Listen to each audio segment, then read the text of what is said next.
కళ్యాణ్ తనుజ ఓరా mass voting తో మారుతున్న elimination లెక్కలు 60% ఓట్స్ వీళ్ళిద్దరికే పడుతున్నాయి స్వామి. ఈ 12 వారాల బిగ్ బాస్ ఎపిసోడ్ లో మొదటిసారిగా ఎలిమినేషన్ మీద ఇంత సస్పెన్స్ క్రియేట్ అయింది.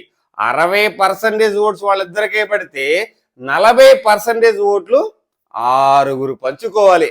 సిచ్యువేషన్ ఎలా ఉంటుందో ఆలోచించండి. దాంట్లో 9.10% ఓట్లు ఇమాన్యుయల్ కు పడితే మిగతా 30% ఓట్స్ మిగతా 5 పంచుకోవాలి.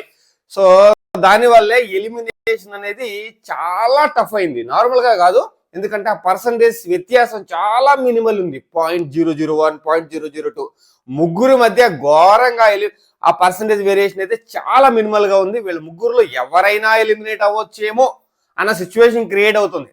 మనం వీక్ స్టార్టింగ్ లో మాట్లాడుకున్నాం దివ్య ఎలిమినేట్ అయ్యే ఛాన్సెస్ ఉన్నాయని. నిజంగానే ఉంది.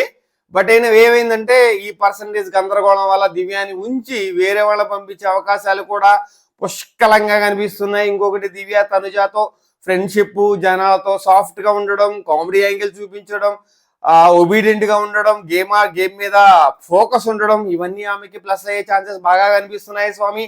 సో ఇది situation. So Tanuja favour work out అయ్యేలాగా ఉంది. దాంతోపాటు డీమాన్ వాళ్ళ ముగ్గురు ఎవరో చెప్పుకుందాం, మర్చిపోయాం. వాళ్ళ ముగ్గురు ఎవరంటే demon, Suman Shetty, Pawan.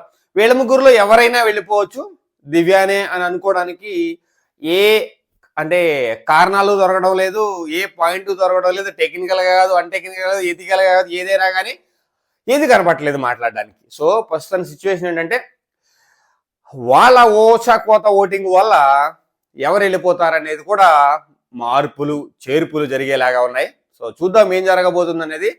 So top 1 మార్చిన కళ్యాణ్ ఎలిమినేషన్ కూడా మార్చే స్టేజ్కి వెళ్ళిపోయినాడు. సో కళ్యాణ్కి తనుజాక మధ్య వ్యత్యాసం చాలా ఉంది. 3.5% సంథింగ్ ఎంత ఉంది. అది చేయడం తనుజ కష్టంగానే కనిపిస్తుంది ఎంత ప్రయత్నించినా కానీ. So Kalyan is in the top. Divya, Suman Shetty and మన డీమాన్ పవన్ 0.00122 సంథింగ్ పర్సెంటేజ్ తో చాలా మినిమల్ పర్సెంటేజ్ తో వేరియేషన్ తో డౌన్ లో ఉన్నారు. ముగ్గురు ఎవరైనా వెళ్ళిపోవచ్చు. ఇప్పుడు నేను అంచనా వేయలేను స్వామి. ఎందుకో చెప్తున్నానంటే మొన్నటి వరకు తనుజాకు వ్యతిరేకంగా ఉన్న దివ్య సడన్ గా తనుజాకు పాజిటివిటీ అవ్వడం వల్ల కొంచెం పాజిటివ్ ఓట్స్ పడుతున్నాయి. దాంట్లో అసలు ఆలోచనే లేదు. సో దానివల్ల మనం మాట్లాడడానికి ఛాన్స్ లేదు ఇప్పుడు.